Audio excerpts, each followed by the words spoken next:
की बात होनी चाहिए, संविधान की शपथ होनी चाहिए, संविधान के पुस्तक लगाकर संविधान का बड़ा स्टैचू बना के पीछे लगा देते तो गौरव की बात होती कि भारत का संविधान का हम सम्मान करते हैं। माननीय लोकसभा स्पीकर ने यह गलती तो हो सकता है, शायद उन्हें पता ना चला हो। क्यों नहीं, कान बहरे थे तो बहरे हैं तो कैसे 140 करोड़ जनता का आवाज सुनेंगे, कैसे संविधान की बात करेंगे, कैसे लॉ एंड जस्टिस की बात करेंगे। राष्ट्रपति महोदया जिस तरह से देश के सर्वोपरि पद पर बैठकर एक पार्टी का मुखपत्र पढ़ रही, ओम बिरला का जो अपना अकड़पन है, थोड़ा सा जैसे मोदी जी अकड़े हुए थे तो ओम बिरला भी अकड़े हुए हैं, जो उठाते ही रहे हैं। पर अब की बार मोदी सरकार अपनी मनमानी नहीं कर पाएगी। संसद का सत्र स्टार्ट हो गया है और जिस वक्त सारे लोकसभा सदस्य राष्ट्रगान पर खड़े हुए थे, वही तस्वीरें कुछ इस तरीके से वायरल हुई कि ओम बिरला वहाँ पर चहलकदमी करते हैं।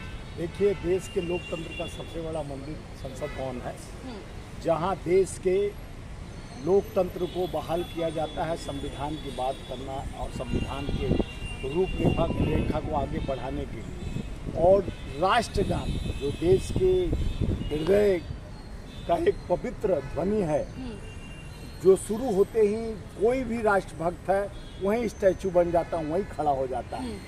आज हम भी वो वीडियो देखकर चकित हो गए कि माननीय ओम बिरला जी उस पद पे बैठे हैं जो अध्यक्ष की गरिमा लोकतंत्र के स्पीकर के पद पे बैठे हुए हैं, और उन्होंने ऐसा गलती कैसे किया।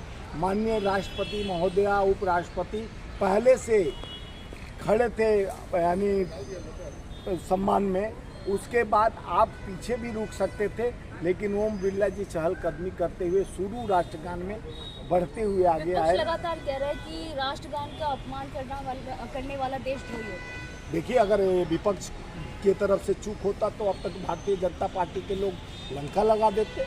आज देश का सबसे बड़े उच्च ओम बिरला जो स्पीकर बने वो देशद्रोही हैं क्या? देखिए, ओम बिरला कोई देशद्रोही नहीं है, लेकिन तो आप क्यों नहीं कहेगा, आप विपक्ष को घेरने का काम करते हो, देशद्रोही बना देते हैं। वही ओम बिरला जो 150 सांसदों को रिस्ट्रिक्शन पिछले सत्र में कर दिए थे। आप देश के संविधान देखिए, जिस तरह से संविधान का डे 1 से 24 तारीख से पार्लियामेंट शुरू हुआ है, उस दिन से संविधान का शपथ लेते हुए सारे इंडिया गठबंधन के लोग उस संविधान की प्रति लेकर शपथ खाते हुए दिखे होंगे आपको। क्यों? ये संविधान लोकतंत्र का सबसे बड़ा हथियार है। बाबा साहब का संविधान और गांधी के त्याग, नेहरू के त्याग का एक बलिदान का प्रतिरूप, इंदिरा जी और राजीव जी के बलिदान का, यह भारत देश का अभिमान है संविधान। उस संविधान का हम शपथ लेते हुए कहते हैं, इस संविधान का शपथ लेते हैं कि विधि के बनाए हुए यानी संविधान के विधि के अंदर जो लिखा हुआ उसके अनुरूप चलेंगे और देश के हर कर्तव्य निष्ठा का पालन करेंगे। जब कर्तव्य निष्ठा का पालन का आप काम करते हो, संगोल लगा दिया गया है। आप देखे होंगे एक सांसद 37 नंबर उनका लोकसभा क्षेत्र है, लखनऊ के पास कोई संसदीय क्षेत्र में, उनका पत्र माननीय ओम बिरला जी को लिखते हैं कि हम शपथ ले रहे थे, लेकिन मेरे पीठ के राइट साइड में उस संगोल को देखकर हमारे अंदर भय प्राप्त हुआ कि राजा रजवाड़ों के पास वो संगोल लगा रहता है जिससे दंड दिया जाता है। यहाँ कौन दंडित होने वाला है? यहाँ तो संविधान की बात होनी चाहिए, संविधान की शपथ होनी चाहिए, संविधान के पुस्तक लगाकर संविधान का बड़ा स्टैचू बना के पीछे लगा देते तो गौरव की बात होती कि भारत का संविधान का हम सम्मान करते हैं। लोकसभा के दूसरे चरण में लोकसभा स्पीकर के पद पर आज राष्ट्रपति का अभिभाषण था, उन पे चर्चा होनी ने कहीं ना कहीं राष्ट्रगान का अपमान कर दिया। देखिए, आपको नहीं लग रहा है? आप देश के 140 करोड़ जनता ने देखा है, पूरे चैनल पे देखा है, लोकसभा के चैनल पर, राज्यसभा के चैनल पर और सारे नेशनल चैनलों पर देख रहा है कि माननीय लोकसभा स्पीकर ने यह गलती तो हो सकता है, शायद उन्हें पता ना चला हो। क्यों नहीं, कान बहरे थे तो बहरे हैं तो कैसे 140 करोड़ जनता का आवाज सुनेंगे, कैसे संविधान की बात करेंगे, कैसे लॉ एंड जस्टिस की बात करेंगे जब वो बहरे हैं? आप बोल रही है कि वो सुने नहीं होंगे, वहीं पर बज रहा है, हम सुन रहे हैं, पूरा दुनिया सुन रहा है, उनको सुनाई नहीं दिया। ये बात पचने वाली नहीं है।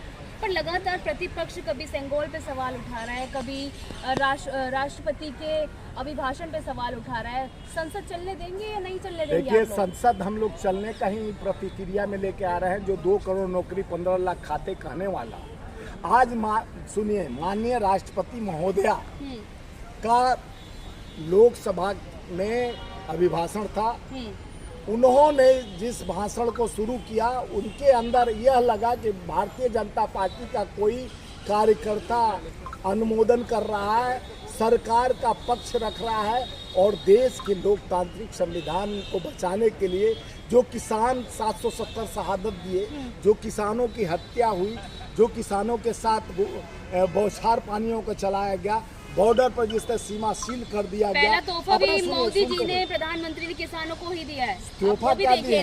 वो तोहफा भूल गई, अपने मित्रों को 16 लाख करोड़ दे दिए। अगर किसानों को लोन, जो किसान रोज 60-70 सौ आत्महत्या कर रहे हैं, वो दिखता नहीं है।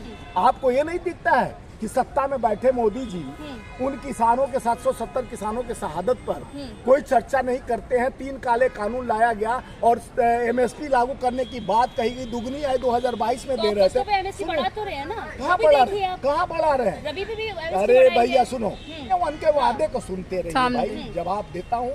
छत्तीसगढ़ में 2580 रुपये क्विंटल हम धान खरीद रहे थे, मेरी सरकार थी। हम 3700 रुपया बोले कि दूसरे बार खरीदेंगे, हमारी सत्ता आएगी तो।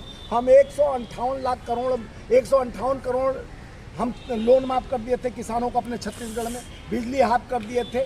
MSP पर हम से ज़्यादा हम धान खरीदी कर रहे थे, तो ये लोग 3750 रुपया में धान खरीदने की बात कर रहे थे। तो आज वो MSP कितना लागू किया है? 2300 रुपया। यानी हम 2580 रुपया गोधन न्याय योजना और राजीव गांधी किसान न्याय योजना के तहत लोन माफ किए और गोधन यानी गोबर तक खरीदने का काम हमारी सरकार की सत्ता में। हम दोबारा लौटे नहीं, लेकिन हम जब तक थे तो हम वादा से मुखरे नहीं, हम अपने वादा को पूरा किए। आज हमारा सुनिए, तेलंगाना में 2 लाख रुपया तक के किसानों का लोन माफ कर दिया। तो हम कर्नाटक में जहाँ जहाँ हमारी सरकार है, हम जो वादे थे, पुराना पेंशन हो यहाँ पे वो हिमाचल में, उसको मैं लागू कर दिए। तो हमारी सरकार जहाँ जहाँ जो वादे करके हम आए, इनके जैसा नहीं। हम खटाखट जो बात हमारे राहुल गांधी जी ने कहा था वो देने के लिए हमारी सरकार आती, तो हम खटाखट। अब स्पीकर चुने गए हैं, कैसा लग रहा है? कितने खुश हैं विपक्ष वाले? और देखिए, ओम बिरला का जो अपना अकड़पन है, थोड़ा सा जैसे मोदी जी अकड़े हुए थे, तो ओम बिरला भी अकड़े हुए हैं। जो राष्ट्रगान का अपमान करता है, ओम बिरला जी पहले संविधान के धज्जियां उड़ाते रहे हैं 5 साल तक। उस तरह का अगर काम करेंगे तो विपक्ष मजबूत और प्रतिपक्ष के लीडर राहुल जी है, कोई और नहीं है। देश के 140 करोड़ जनता का उनको सम्मान दिया है कि प्रतिपक्ष का लीडरशिप उनको मिला है। अपोजिशन लीडर 10 साल के बाद बनाया गया है, नहीं तो वो सरकार इतने अहम और अहंकार में थी कि प्रतिपक्ष अपोजिशन का लीडर तक नहीं बनाया। और आज लोकतंत्र में अपोजिशन के लीडर होते हुए राहुल जी ने सौम्यता से, अभी संविधान की प्रतियां दिखाया गया। संविधान को अगर बचाने के लिए हमको अपना यानी जान भी देना पड़ेगा तो वो कम है, क्योंकि संविधान हमारे देश के लिए सर्वोपरि है। हमारा देश का आन बान और संविधान, यही मेरा पहचान है, आइडियोलॉजी है हमारा कॉन्स्टिट्यूशन। और उस आइडियोलॉजी से छेड़छाड़ करने वाली आरक्षण और जिस तरह से देश के लोकतांत्रिक संविधान को छेड़छाड़ करने वाली सरकार अब इस तरह का काम करेगा जैसे रिस्ट्रिकेशन करते रहे हैं ओम बिरला जी। तो संविधान को विपक्ष से खतरा है या सत्ता पक्ष से खतरा है? संविधान को विपक्ष नहीं, देश को खतरा है भाई। विपक्ष को क्यों खतरा होता है? देश के जो हम कह रहे हैं जनगणना कराने के लिए हम लोगों को जितना हिस्सेदारी की बात करके आए हैं, हम लोगों को जो युवाओं को नौकरी की बात, 2 करोड़ कही है सरकार नौकरी प्रति वर्ष देने के लिए। आज 38 साल की सरकार है ना, भूल जाइए ना 10 साल वाली सरकार। क्यों नहीं बोलेंगे? उन्हीं की सरकार ना है। पहले कहते थे मोदी सरकार, अब कह रहे हैं NDA सरकार। तो मोदी राष्ट्रपति महोदया जिस तरह से देश के सर्वोपरि पद पर बैठकर एक पार्टी का मुखपत्र पढ़ रही थी, ये लग रहा था किसी पार्टी के लीडर चाहे प्रधानमंत्री का इस तरह से एक पार्टी का देश के हित के लिए महिलाओं के साथ हो रहा है बलात्कार, महिलाओं के साथ हो रहा है अन्याय, महिला राष्ट्रपति होते हुए आदिवासियों के साथ हो रहा है अन्याय, SC ST के साथ हो रहा है। अभी उस व्यवस्था में बैठ बोल रही है राष्ट्रपति कि देश मिलियन ट्रिलियन 5वें स्थान पे पहुंच गया। देश के 38 साल 250 रुपया KG रहर दाल हो गया, 200 रुपया सरसों दाल और 800-850 रुपया का सिलेंडर हो गया, 100 रुपया पेट्रोल डीजल। वो नहीं दिखता है राष्ट्रपति को। राष्ट्रपति को आईना दिखता है खाली देश के विपक्ष। इसलिए इनके उस बात पर विरोध किया कि आप एक देश के महामहिम राष्ट्रपति हैं, आपको देश के लोकतंत्र संविधान को मजबूत करने के लिए सत्ता में बैठी हुई सरकार को आगाह करना चाहिए कि अपोजिशन भी मजबूत है, उसको भी आपको अपने भाषण में बोलना चाहिए कि हमारा मजबूत अपोजिशन भी है और देश के सबसे उच्च पद पर बैठी राष्ट्रपति किसी एक का नहीं, पूरे देश की राष्ट्रपति हैं। उनको एक पार्टी के लिए नहीं बोलना चाहिए, एक पोजीशन के लिए नहीं बोलना चाहिए, उनको बोलना चाहिए कि देश में बढ़ती हुई महंगाई, बेरोजगारी पे कंट्रोल सरकार करे। उस पर चर्चा नहीं की प्रधानमंत्री राष्ट्रपति महोदया। जिस तरह से माननीय प्रधानमंत्री पूरे 3 महीना के चुनाव कैंपेन में मंगलसूत्र से मुजरा तक पहुंच गए, लेकिन अपने विकास किए गए एजेंडे जैसे 150 स्मार्ट सिटी, बुलेट ट्रेन, तमाम तरह के एजेंडे लेके आए थे जो झूठ का जाल और जुमलों का बादशाह बनकर लोगों को जात पात धर्म में बांटने, राम को नाम पर वोट मांग रहे थे। राम प्रभु ने भी कहा कि अयोध्या से विदाई कर दिए कि हमारे नाम पर राम को भूलकर अब जय जगन्नाथ करने राहुल लगे। गांधी विपक्ष की आवाज उठाएंगे, जनता की आवाज उठाएंगे। आपको लग नहीं रहा है? राहुल गांधी जब जमीन से सड़क से आवाज उठा रहे हैं तो संसद में पहुंचे हैं और संसद में प्रतिपक्ष लीडर ऑफ ऑपोजिशन बने, उनके जैसा नेता को जो न्याय की लड़ाई लड़ा। और एक मिनट, ये हमारे नवनियुक्त हरियाणा प्रदेश के अध्यक्ष भारतीय राष्ट्रीय मजदूर कांग्रेस इन तक के प्रदेश अध्यक्ष बनाएंगे KP राणा साहब। ये भी 2 बात कहना चाहते हैं देश के लोकतांत्रिक संविधानों को मजबूत करने के लिए। आप इनसे भी चर्चा करिए। कैसे देख रहे हैं पूरी लोकसभा के संसद के सत्र को, कैसे देख रहे हैं? देखिए अभी तो संसद सत्र शुरू हुआ है और हम विपक्ष के नाते मतलब जो एक मजबूत विपक्ष होना इस बार आ पाएंगे। तो जैसे कि हमारे राहुल गांधी जी नेता हैं, वो जनता के मुद्दों को उठाएंगे, उठाते ही रहे हैं। पर अब की बार मोदी सरकार अपनी मनमानी नहीं कर पाएगी। हमारा कांग्रेस पार्टी का, इंडिया गठबंधन का पूरा जोर रहेगा भी उनकी जो विनाशकारी नीति है उनको कैसे रोका जाए। ठीक, थैंक यू।